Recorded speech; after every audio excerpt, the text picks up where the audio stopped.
What is the virtual realm, and how do we get there?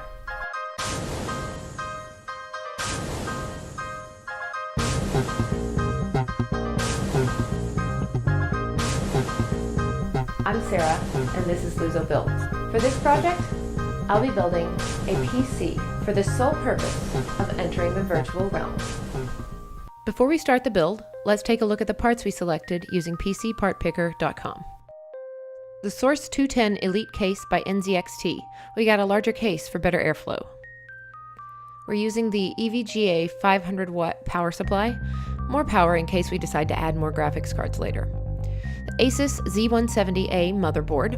We're using the 4 GHz Intel Core i7 processor, which has the ability to be overclocked to 4.4 GHz. The Cooler Master Hyper 212 Evo fan, 32 gigs of Aegis G-Skill gaming RAM. We have a 480 gig solid-state drive from SanDisk, the GeForce GTX 1070 graphics card. This is the first mid-range VR-ready graphics card from NVIDIA. Last but not least, we have the HTC Vive. Now it's time to build. First, we're going to remove the front and back portions of the case for easy access. The first major part to go in will be the motherboard. You'll want to lay out the risers first and match them with the holes on the motherboard. Once that's in, let's get the processor installed on the board. You want to make sure the back of the processor matches the pin locations on the motherboard processor slot. Make sure to remove any plastic covers on the processor and the processor slot in the motherboard. Both parts need to be physically touching. Once locked into place, let's get the heatsink installed. The Cooler Master fan requires bolt screws to be installed from beneath the motherboard.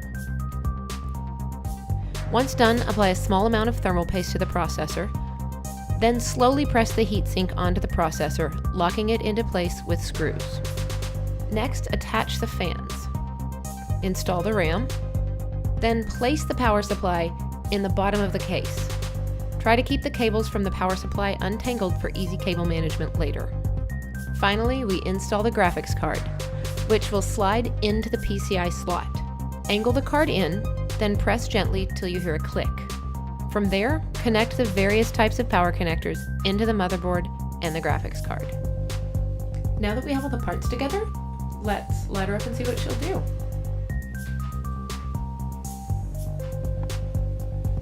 Okay, now that we've gotten it to post, we're done with this installment of LuZo Builds.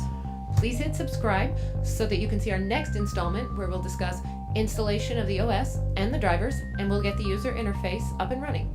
Thanks so much for watching.